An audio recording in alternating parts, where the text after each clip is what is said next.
There's a part of the pandemic we rarely talk about: the impact on children who were born into it, or who spent their earliest years inside it. These are the years when personality forms, when the brain builds its emotional wiring, when safety, trust, curiosity, and connection take root. And for this generation, those foundations were shaped in a world that suddenly went quiet. Children from birth to age 6 didn't have context. They didn't have language. They didn't have memories of before.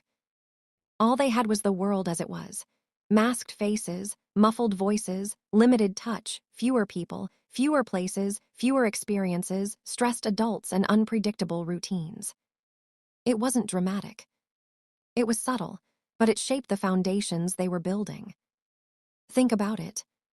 For those tiny infants and toddlers, the world is all about faces, tone of voice, gentle touch, predictable routines, and that magical thing we call emotional attunement. But then, bam, the pandemic hit, and suddenly everything changed. Faces were completely covered by masks. Voices were often tense and strained. Loving touch was restricted out of fear. Predictable routines went completely out the window. Caregivers were stressed beyond belief, and social exposure was practically non-existent. These children absorbed the emotional climate around them. Many now show heightened separation anxiety, difficulty self-soothing, sensitivity to noise or change, strong attachment to one caregiver, hesitancy with unfamiliar people, and emotional overwhelm that seems sudden. Not because anything is wrong with them, but because their earliest wiring formed in a world that felt uncertain. Between ages 2 and 4, children learn words, name feelings, read expressions, explore independence, and build confidence through play. But emotional vocabulary stalled. Masked faces hid cues. Play was limited or absent. Adults were distracted. Independence shrank. The world felt smaller. Many children from this age group now struggle to name emotions, get overwhelmed easily, cling to familiar adults, hesitate socially, fear new environments, or have trouble joining play. They weren't behind. They were unpracticed. Between the ages of 4 and 6, children begin to form identity. They start asking, who am I? Where do I fit? Am I safe here? Do people like me? Can I do this? But the pandemic disrupted early friendships, group belonging, classroom confidence, emotional modeling, conflict resolution, independence, and routine. Many children now freeze in new situations, struggle with transitions, avoid group activities, feel unsure of themselves, or need more reassurance than expected. These aren't behavioral issues. They're developmental echoes. For some children, the experience was even more complex.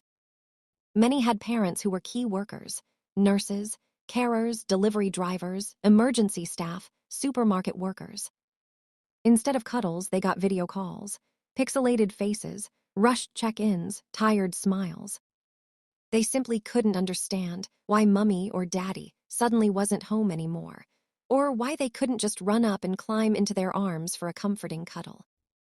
They couldn't grasp why the person they loved and trusted most in the entire world was suddenly so distant, so preoccupied, so gone, for what seemed like an eternity.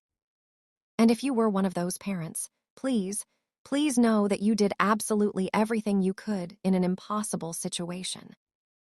You were a hero, putting your own well-being on the line to keep society functioning. Any distance your child experienced wasn't a reflection of your love, but a consequence of circumstances entirely beyond your control. Please release any guilt you may be carrying. You deserve only gratitude and compassion.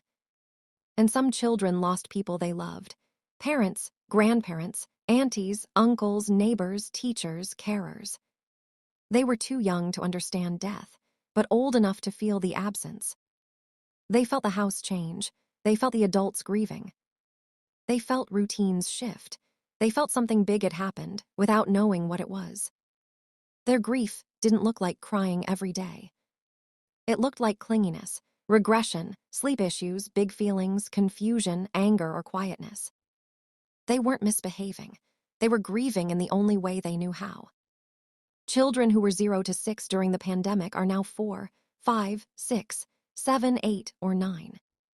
And the echoes show up in everyday moments. Difficulty reading emotions, sensory sensitivity, social hesitation, emotional overwhelm, fear of separation, trouble adapting to change, and needing more time to warm up. These are not signs of damage. They're signs of interrupted foundations that can absolutely be strengthened.